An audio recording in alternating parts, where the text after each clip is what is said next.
କି ଖରା ହବ ଟିକେ ବସିଲ ମା ଖରା ଟିକେ ବସିଯାଏ ଓହୋ ହବ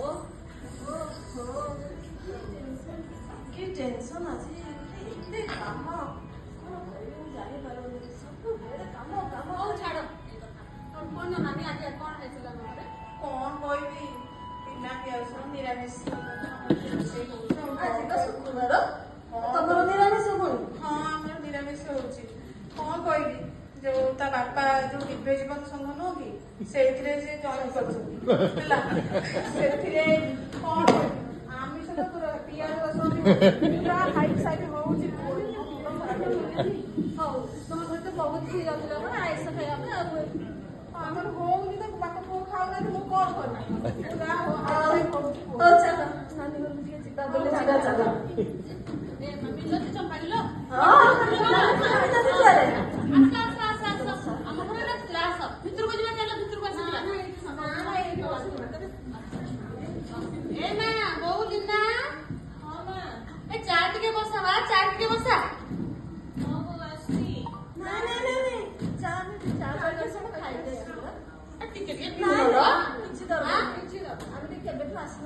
ଟିକେ ଆସିଲୁ ବୁଲିବା ପାଇଁ। ଭଲ ହେଲା ଆଉ ନାନୀ କଥା ମନେ ପଡିଲା। ହଁ ନାନୀ ହଉ ମା ଆସୁଛି। ଏ ନାନୀ ଗୋଟେ କଥା ପଚାରି ମାଉସୀ ନମସ୍କାର। ହଉ ଯାଇଥିଲ ନା? ହଉ ମା ହଁ ନାନୀ ଲୋ ଗୋଟେ କଥା ପଚାରିବାର ଥିଲା। ଆଉ କଣ ଆଜି ଯାଇନ? ନା ବା ଆଜି ତ ଦେହ ଟିକେ ଭଲ ନାହିଁ ତ ସେଥିପାଇଁ ଯାଇ ଛୁଟିରେ ଅଛି। ନାନୀ ପୁଅର ବୋଧେ ବାହାଘର 5-6 ବର୍ଷ ହେଇଗଲାଣି। ହଁ ବା ଏ 5 କି 6 ଚାଲିଲାଣି। ଆଉ କିଛି ଖୁସି ଖବର ଜଣଉନ? ହେଲେ ଖୁସି ଖବର ଦେଲେ ତ ଜଣେଇବି। ତମେ କଣ ଜେଜେବାପା ହେବାକୁ ଇଚ୍ଛା ହଉନି କି? କାହାର ଇଚ୍ଛା ନଥାଏ କହିଲୁ। କାହିଁ ଆଉ ଇଚ୍ଛା ତ ହେଲେ କଣ ଖୁସି ଖବର ଯେତେବେଳେ ଦବ ତମ ମାନଙ୍କୁ କହିବିନି ଆଉ କାହାକୁ କହିବି? ହଁ ନାନୀ ସତ କଥା। ମନରେ ଏ କଥା କହିବାର ବହୁତ ଭାବିଥିଲେ କିନ୍ତୁ ଖରାପ ଭାବି ବୋଲି ମୁଁ କହିଲି ନା ଖରାପ ଭାବିବାର କଣ ଅଛି? ତମ ମାନଙ୍କ କଥାକୁ ମୁଁ ଖରାପ ଭାବିବି? ଆଜିକାଲିକା ମଡର୍ଣ୍ଣ ଛୁଆ ବା ସେମାନେ ସବୁ ଚାକିରି ବାକିରି କରୁଛନ୍ତି। ଆଉ ଆଜିକାଲି କଣ ଏତେ ଜଲ୍ଦି ସେମାନେ ପିଲା ଛୁଆ ଚାହୁଁଛନ୍ତି କି? ନା ମୋ ପୁଅ ବୋଉ ସେମିତି ନୁହଁ ଚାହିଁଲେଣି କେବେଠୁ ଚାହିଁଲେଣି କେତେ ତ ଡାକ୍ତର ବୈଦ୍ୟ ଦେଖେଇଲେଣି ଲକ୍ଷ ଲକ୍ଷ ଖର୍ଚ୍ଚ କଲେଣି କାହିଁ ତ କିଛି ହେଇନି। କେଜାଣି କାହାର କଣ ବୋଧେ କିଛି ଦୋଷ ଥିବ କି କଣ ଥିବ। ନାନୀ ଏ ଯୋଉ କାହ୍ନୁ ବାପା କହୁଥିଲେ ଆମ ସେ ଦିବ୍ୟ ଜୀବନ ସଂଘରେ ସେ ସୁରେନ୍ଦ୍ର ସାର୍ କଣ ଗୋଟେ ଆକୁପ୍ରେସର ସେଣ୍ଟର କରୁଛନ୍ତି। ଆକୁପ୍ରେସର? ହଁ କଣ ଦିଲ? ଆକୁପ୍ରେସର ନାନୀ ଏଇଟା ହେଲା ମରମ ଚିକିତ୍ସା। ଯୋଉ କହୁଛନ୍ତି ମରମ ଚିକିତ୍ସା ସେଇଟାରେ ଗୋଟେ କାଠି ଧରିକି ଖାଲି ଖେଞ୍ଚା ଖେଞ୍ଚି କରୁଛନ୍ତି।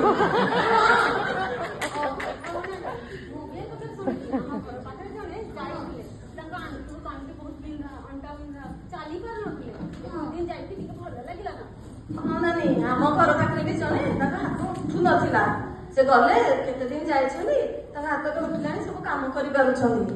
ହଁ ଆମର ଲକ୍ଷ ଲକ୍ଷ ଖର୍ଚ୍ଚ କଲେଣି ହେଇନି ଏଇଟାରେ ଭଲ ହେଇଯିବ। ହଁ ନାନୀ ଥରେ ଯାଇକି ଦେଖ ତ। ମାଗଣା ପଇସା ପତ୍ର କିଛି ନାହିଁ। କୋଉଠି ବାହାରେ ଅଛି? ନାନୀ ତମ ଘର ପାଖାପାଖି ଅଛି। ଜଗଦା ସେଣ୍ଟର ନାଇଁ ଜଗଦାରେ ଯୋଉ ଡକ୍ଟର ଆରେନ୍ ଦାସ ନୁହନ୍ତି ତାଙ୍କ ଘର ପାଖରେ ବା ତାଙ୍କ ଘରେ ହଉଛି ଆଉ ସେଠି ବହୁତ ଭିଡ ହଉଛି।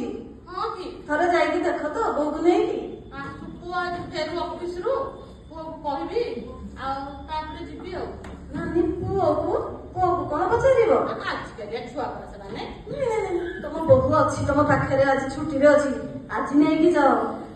ହଉ ତାହେଲେ ରୁହ ଦେଖି ବୋହୂକୁ ବୁଝେଇବି ବୋହୂ କଣ କହୁଛି।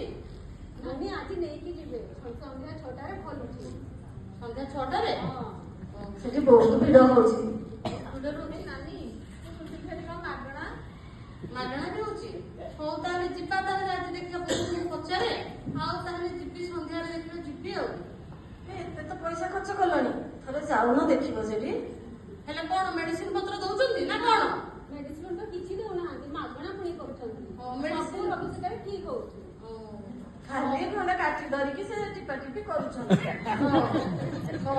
ହଉ ତାହେଲେ ଆଉ ହଉ ତାହେଲେ ହଉ ନାନୀ ଆମେ ତ ଆସୁଛୁ ଆଉ ତମ ବୋଉକୁ ନେଇକି ଯିବ ଆଜି ହେଲା ନାନୀ